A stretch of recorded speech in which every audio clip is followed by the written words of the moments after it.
The first day out of the psychiatric facility, I dragged my best friend, Tori Green, to a popular hot pot restaurant to celebrate our return to normal life.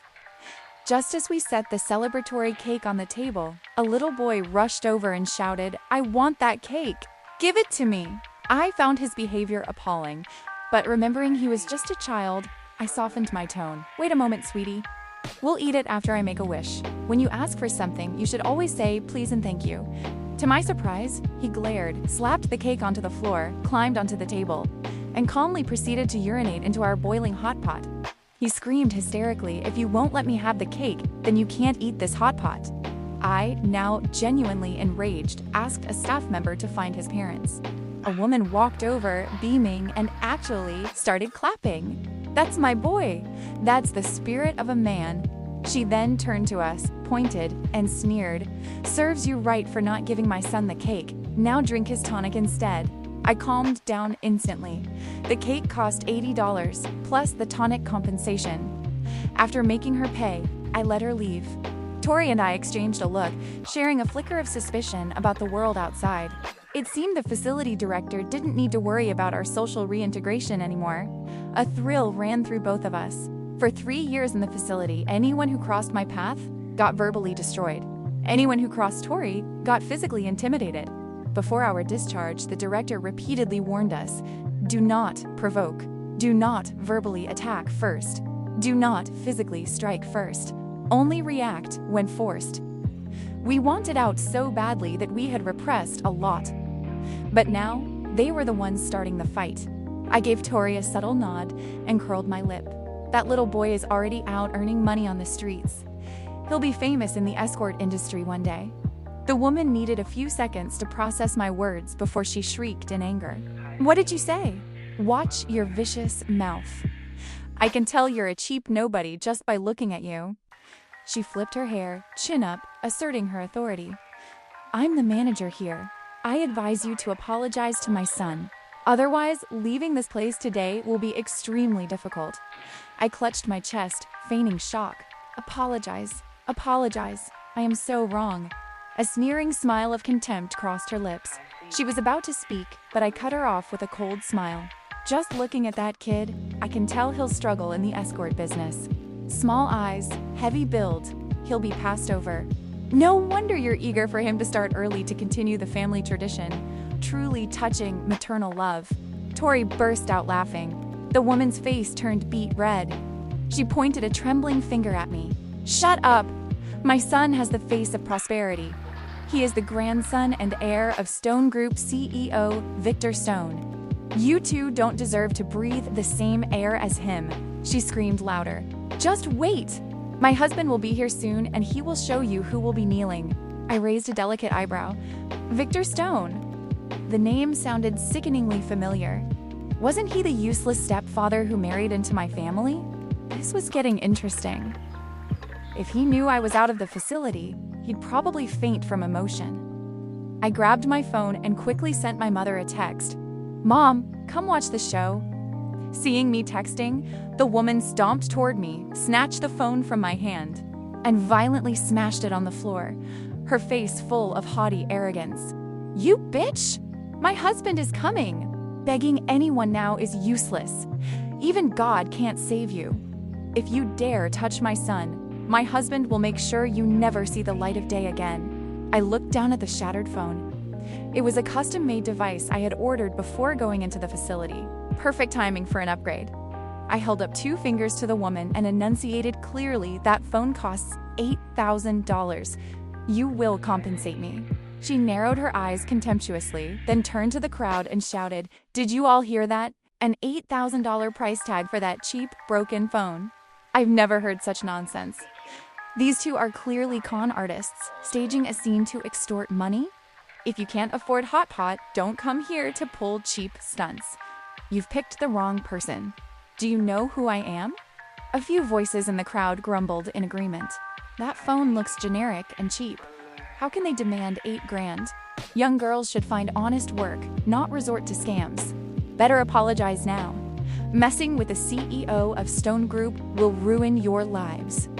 I subtly gestured to Tori. Tori immediately understood. grabbed a man who was chiming in from the crowd, and dragged him to the edge. The man struggled, but couldn't escape Tori's strength, and finally stammered, "What are you doing? I was just passing by." I placed a hand on his shoulder, smiling reassuringly. "Nothing serious, just a small favor. Take out your phone and find the name of Victor Stone, CEO of Stone Group. Read his legal wife's name out loud for everyone." In this era, public figures' information is transparent. It's hard to fake identities. The man, still bewildered, pulled out his phone, searched, and read out loud. Victor Stone's wife is Celine Lane, aged 58. The atmosphere shifted instantly. The woman claiming to be Mrs. Stone was only in her 30s. The crowd fell silent for a few seconds before simultaneously giving each other knowing glances. They realized she wasn't the wife. She was the mistress. Disgusted looks rained down on her. She's the mistress, but she's causing a scene? Stealing someone's husband and still showing off? Isn't she afraid of the real wife? Someone post this online. The woman's face went white in an instant. She covered her face and yelled in a hushed but furious voice, "What are the staff doing? Get them out. Make them delete all the photos." I laughed heartily and said intentionally loud, "Did you hear that? You're a mistress and your son is a bastard. You and Victor Stone are truly the perfect match for the bottom of society. You two should form an invincible scum league. And your son, who looks like a potato, is being called a precious heir. How truly touching." The woman's face was purple with rage. She screamed, "You venomous mouth. Get her. I'm going to tear that mouth apart today." Two staff members stepped forward and restrained my arms. Tori tightened her fist, but I whispered, "Wait a little longer." The director was clear. No preemptive strikes. Only retaliate when struck first to establish a clear claim of self-defense. The woman mistook my stillness for fear and smiled triumphantly. "Scared now? Too late. Who do you think you are? I gave Victor Stone the only male heir in 3 generations. All the assets will soon be my son's. Trash like you will always be at the bottom of society. I can crush you whenever I want. Today, I'm going to teach you a lesson." Her eyes flashed with murderous intent. She raised her hand, intending to slap me directly across the face. I stood still, meeting her gaze calmly, without flinching. The moment her hand was about to connect, Tori darted forward, grabbed her wrist forcefully, spun her around, and delivered 2 resounding slaps. Tori smiled sweetly, like a well-behaved student. "You struck first." I was just acting in self-defense. The woman was stunned, clutching her face. The staff behind her froze, shocked by the force from the seemingly quiet Tori. 2 clear handprints flared red on the woman's cheek. She went berserk, pointing at Tori and screaming, "You little bitch! How dare you hit me? Don't just stand there! Whoever takes them down gets a $1,000 bonus. Just take them down. My husband will handle the rest." At her command, the staff charged like a military unit. Tori immediately activated her fight instinct. Her movements were fluid and decisive. In a few clean moves, the entire group was sprawled across the tiled floor. The hostile little boy charged at me like a cannonball, wildly flailing his arms and legs, screaming like a lunatic. "I'll kill you, bitch! I'll kill you!" I couldn't stand it anymore. I grabbed his collar and slammed his head straight into the ruined cake on the floor. His hysterical screams peaked. The woman rushed over, pulling the boy away, her arm trembling, her voice choked with fury. You, me what?" I shot back. "Finish your sentence. Or have you drunk too much boyurin and lost your mind? You're swallowing a crusty old man like Victor Stone. You really have no self-respect. If I were you, I'd find a hole and bury my reputation." Tori and I looked at each other and shared a bright, relieved smile. My insults were cathartic. Her fighting was exhilarating, truly satisfying. The woman ground her teeth, her eyes wanting to tear us apart. "You'll regret this." We approached them calmly. The woman and her boy instinctively backed away, panic-stricken. She yelled, "Are you crazy? What are you doing? My husband is coming. If you touch us, he will execute you." I held out my hand, smiling brightly. Payment. $8,000 for the phone, $50 for the cake. She stared at us, her earlier bravado diminished. "I won't pay. You're extorting me. This is illegal." I crossed my arms, my voice placid. "Fine, then we'll trash the restaurant." Go for it, Tori. Tori's eyes immediately lit up, ready to switch into sweep and destroy mode. Suddenly, the woman's eyes widened. She looked toward the door and shrieked, "Honey, you're here! These two maniacs are trying to beat us up. Help us!" I turned and laughed. There he was, my lifelong, useless stepfather, Victor Stone. He rushed in. When he saw his son, covered in cake and crying hysterically, he froze. Seeing his mistress's swollen face, the veins on his temples throbbed with rage. He roared, "Ivy, what happened? Who hit you?" Ivy, seeing her backer, regained her ferocity. She pointed at me, gritting her teeth. "It's them, honey. Teach them a lesson." Victor Stone looked at me and froze as if struck by lightning. "Audrey Lane, what are you doing here?" I flashed him a toothy grin and replied with a sentence that silenced the entire restaurant. "Victor Stone, you committed me to a mental facility to treat my illness. I'm all cured and discharged. What a strange twist of fate. I step out and immediately run into your mistress and your illegitimate son. Your aging body is quite impressive. You lost one son, but managed to immediately plant another seed. Your side hustle is busier than your job. 3 years ago, my mother was seriously ill. During that time, Victor Stone allowed his mistress to torment her. I came home and caught them in the act. In that moment, my sanity snapped. I went ballistic and stabbed them both, seriously wounding them. The mistress lost the baby she was carrying. And now, Victor Stone was trembling with anger, his face crimson, his voice hoarse. "Audrey Lane, you wicked girl. 3 years and you haven't changed. I am your father. How dare you speak to me like that? Leo is your brother. Apologize to him immediately." I looked at him with utter contempt. Don't try to attach any stray dogs or cats to me. My last name is Lane, like my mother. I don't have a thick-headed, big-eared brother like that. Victor Stone, you are just a useless man who married into the Lane family to live off their wealth. Yet you act like your lineage is superior. Look at yourself. And are you even sure that boy is your biological son? Victor Stone's face twisted with fury. His voice grew sharper. "Audrey Lane, I see your illness hasn't been cured at all. You should go back and stay there for life." Ivy immediately recovered, her eyes full of malice. "Oh, so it's you? No wonder you were so hostile and violent toward my son. You want to kill him, right? You're jealous that your father has a son. You already killed one baby. Now you want to kill the second. You are wicked." She clutched Victor Stone's arm. "Honey, her illness is clearly not cured. Hurry and take her back to the facility. Otherwise, she will definitely try to hurt our son. Leo is the only male heir in 3 generations of the Stone family." A glimpse of ruthlessness flickered in Victor Stone's eyes. He gritted his teeth. "Audrey Lane, are you going to apologize? Do you believe that if I put you in there once, I can do it again?" He pulled out his phone and immediately called the director of the psychiatric facility. "Director Brown, your patient is not cured. Why did you let her out? Come here and take these 2 maniacs back." A familiar voice answered from the other end. "Impossible? What patient are you talking about?" "Audrey Lane and her crazy friend." The director paused, then spoke rapidly. "They are completely cured. Even if they weren't, I couldn't take them back. The facility is full." Victor Stone hung up, sneering coldly. "If they won't take you, I'll find another way. This time, I'll send you somewhere you can't escape from. Guards, arrest these 2. 2 bodyguards who had followed him stepped forward, their eyes threatening. Just before they could reach us, Tori lunged forward to shield me. The 2 men were professional security. They were tough opponents. It took a lot of effort for her to take them down. But Victor Stone was prepared. He waved his hand, and immediately over a dozen more bodyguards poured in from the entrance. 3 years ago, I had threatened him with a knife, and since then, he always had security detail nearby. Tori was quickly overwhelmed. In a short while, a kick landed on her stomach, sending her flying backward, spitting out a mouthful of blood. Seeing her hurt, I rushed over to help her up. "Tori, are you okay? That's enough. We won't fight anymore."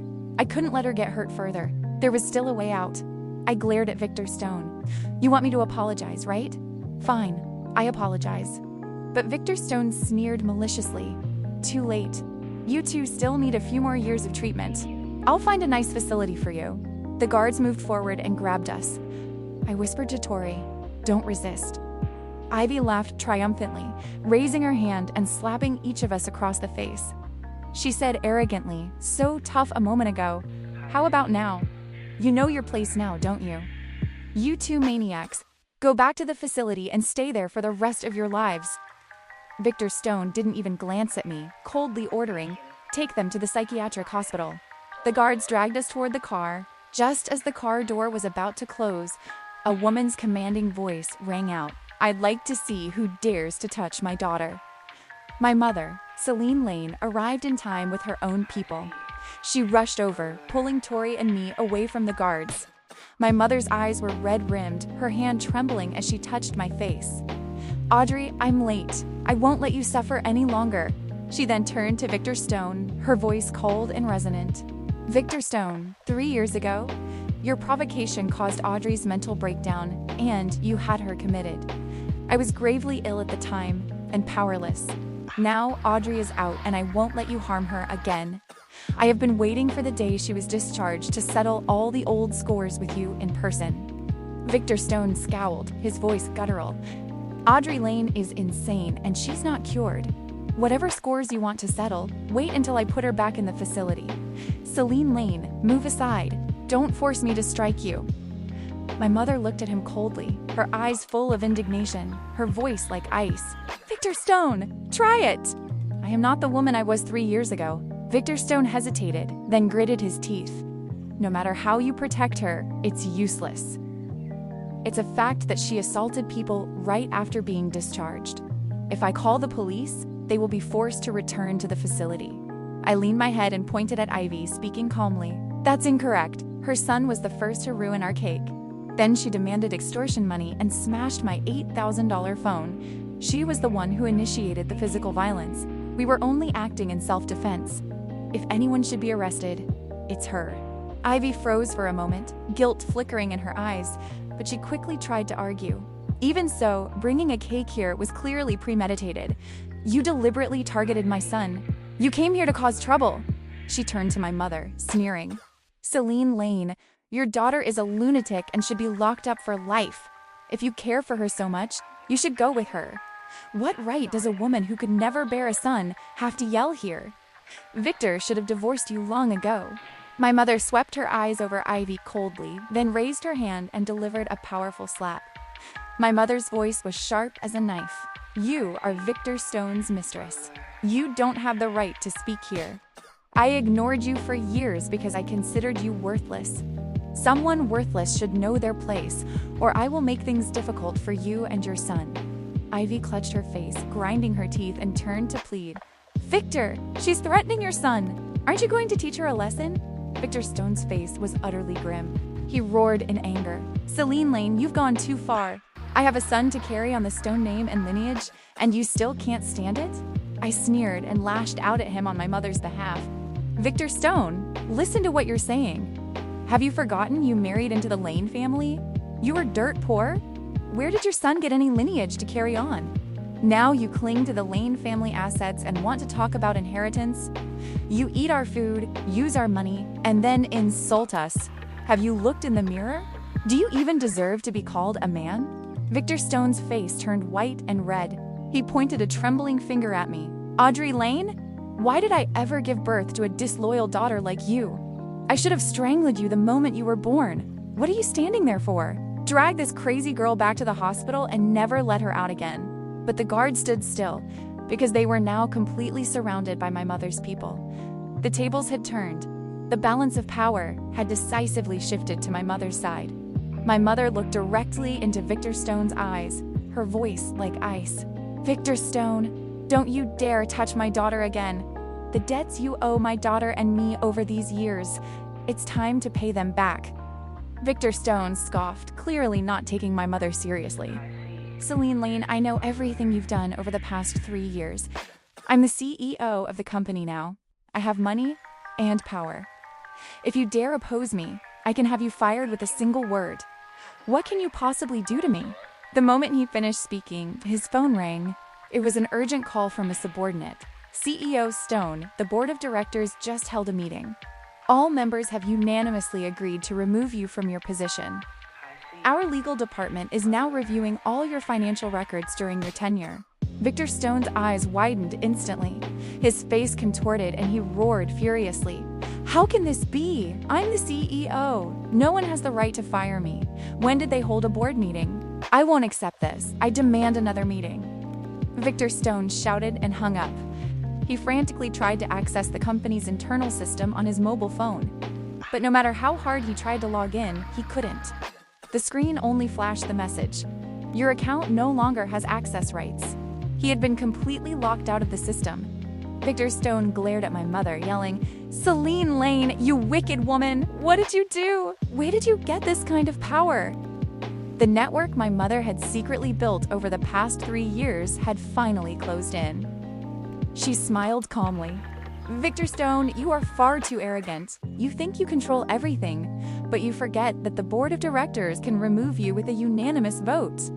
For 3 years, I secretly lobbied shareholders, waiting for the day Audrey was cured and discharged, so she could witness your downfall with her own eyes.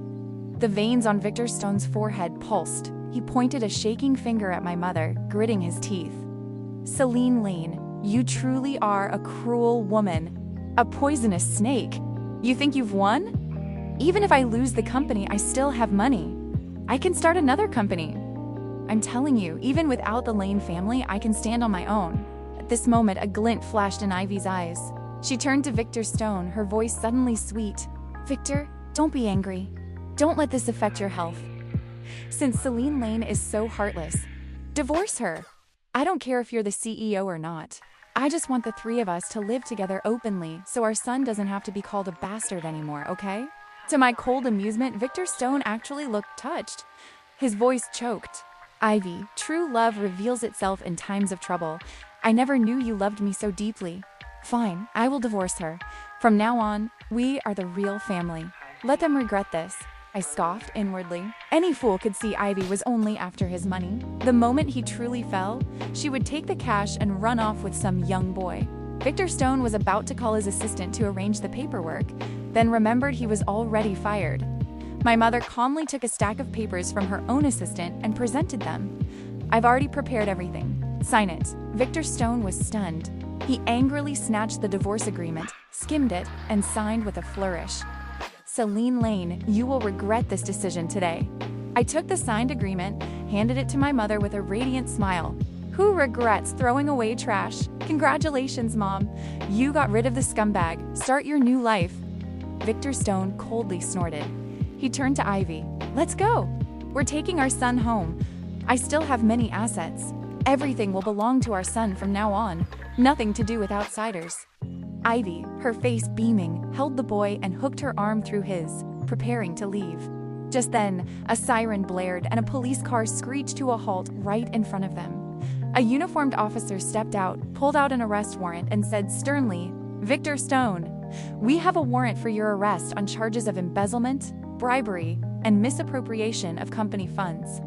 Please cooperate with the investigation. Victor Stone was terrified, his voice hoarse. Why are you arresting me? I didn't do anything. This is slander. The officer remained serious. The complainant has provided verified evidence. You can state your case at the station. Victor Stone gasped in fury, his eyes bloodshot. He pointed straight at my mother. Celine Lane, it's you! You have to push me to the very edge, don't you? If I'm arrested, your company will be implicated too. Do you want to burn the bridge down?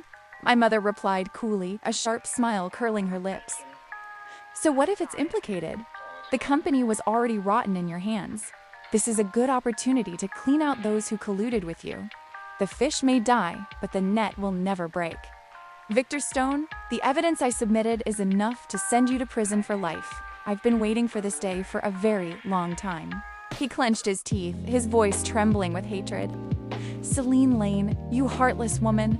I regret marrying you my whole life. You think this is over? I'll hire the best lawyer to appeal. Don't dream of winning against me, Isili. I casually picked at my ear and replied flippantly, Officer, please take this nagging old man away quickly. I don't want to hear him bark anymore. Ignoring his protests, the police quickly escorted Victor Stone to the car. He struggled to cling to the car window, screaming at Ivy. Ivy, hire a lawyer for me. I'll be fine. Don't worry, you and our son, Just wait for me." The moment he was driven away, all eyes focused on Ivy. She was terrified, took a step back, forced a strained smile, and tried to flatter my mother. I let out a soft laugh, my voice calm. "Ivy, you said something different earlier. Didn't you claim you gave him the only male heir in 3 generations of the Stone family, and that we should treat you with respect?" Her face paled visibly. She quickly stammered, "I spoke foolishly. I was just joking. My son is not his. You can do a DNA test. Please, spare my son and me." My mother and I exchanged a look, our eyes filled with mockery. I wondered what color Victor Stone's face would turn if he heard this unexpected piece of news. My mother simply waved her hand. "Get out!" Ivy was overjoyed and quickly pulled her son, trying to flee. I stopped them. "Wait." She froze, turning back with a look of despair. "What else do you want from me?" "I want your son to apologize to Tori and me. You will compensate for the $8,000 phone and the $50 cake." She immediately nodded frantically, forcing her son to apologize and transferring the money instantly. I also had her record a full confession of her earlier claims. As soon as the recording finished, she grabbed her son and ran for her life. After everything settled, my mother looked at me with deep remorse, her voice choked. "Audrey, I'm so sorry. I will make it up to you. Everything I have belongs to you." My eyes stung, but I embraced her with a soft smile.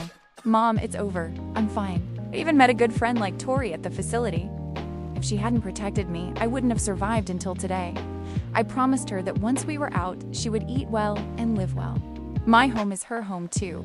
My mother gently stroked Tori's head with affection. "From now on, Tori is my adopted daughter. I will give the best to both of you. Now, let's take her to the hospital for a checkup." Meanwhile, Victor Stone was taken to the station. Facing the irrefutable evidence, he was pale but stubbornly screamed, "I'm being framed. Call my lawyer." "I won't say anything until my lawyer arrives." He still believed Ivy would pay to protect him. But Ivy had already fled with her son, caring little for the man who was about to go to prison. When no one arrived, Victor Stone demanded to see my mother, even threatening to smash his head against the wall. The police were forced to contact my mother, and she agreed to visit him once. He looked at my mother with a murderous gaze and interrogated her. "Celine Lane, what did you do to Ivy and my son? Why hasn't she come or hired a lawyer for me?" My mother looked at him with contempt and replied calmly, "Victor Stone, you are pathetic. Did you really think someone as young as Ivy was genuinely in love with a man like you? Hire a lawyer for you." She ran away with the boy. His face froze for a few seconds, then he roared, "Impossible! Ivy loves me. She's attracted to my power. You're jealous of my 3-person family and are trying to sow discord. I won't fall for your trap." My mother chuckled. "Oh, and you don't know this yet. That child is not your flesh and blood. You've been raising someone else's son for years. The Stone lineage ends here." Victor Stone immediately flew into a rage, his eyes bulging as if they would crack. "You're lying! Leo is my son! The only male heir in 3 generations. Celine Lane, how can you be so low as to try to divide us?" My mother calmly pulled out her phone and played Ivy's confession recording. "I was only after Victor Stone's money. My son is not his biological child." Victor Stone's eyes were wide. His entire body shook like a bull that had been enraged. He slammed his hand on the table and screamed, "Ivy, that wicked woman! She dared to deceive me. I'll kill her." My mother watched his breakdown with cold eyes. She turned to leave, but he desperately called her back. His expression changed rapidly. He knew my mother was his only chance. He switched to begging. "Celine Lane, don't leave me. It was just Ivy's deception. Now I realize you're the only one who truly cares. I understand my mistake. I'm truly sorry. Please give me one chance. 30 years together can't be replaced by anyone else. Forget the past. Can we start over?" My mother looked at him with utter disdain, her voice freezing cold. "You want to talk about feelings with me? My biggest regret is not listening to my parents and marrying an ingrate like you. Just looking at you makes me sick. I wish they would execute you right here. Victor Stone, what you are suffering today is the punishment you deserve." Victor Stone broke down crying, continuing to plead, "Celine Lane, please don't be so heartless. I can't spend the rest of my life in prison. Please, give me another chance. I promise to be a good husband and father after I'm released. Please, I beg you, Celine." My mother didn't reply or look at him again. She turned her back and walked away, leaving behind his desperate screams of regret. Victor Stone's crimes were comprehensive and undeniable. He was sentenced to 15 years in prison, and all his assets were confiscated. Even if he lives until his release, he will be destitute, living in poverty and loneliness until the end of his life. Elsewhere, Tori's ribs were bruised. My mother instructed our nanny to cook bone broth for her every day. Within a few days, Tori's pale face became rosy and radiant. One evening, she tentatively called my mother, Mom, and was so happy she couldn't sleep all night. She pulled me close, talking nonstop. "Audrey, this is what it feels like to have a warm, gentle mother. It's just like the first time I met you, and you gave me a piece of candy. Audrey, I really love this life now. I want to stay with you and your mom forever." I covered her eyes, sighing. "I know. Go to sleep. You'll stay up until morning."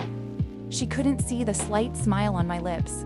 Tori was abandoned by her parents as a child, went through multiple foster homes, and suffered repeated abuse. Her natural strength helped her escape, but the years of pain made her sensitive and prone to panic. She had unintentionally hurt others and was sent to the facility. Only after meeting me and sensing my kindness did she open up and trust. A special bond formed between us. We healed each other. From now on, we would receive more good things and live a life full of happiness together.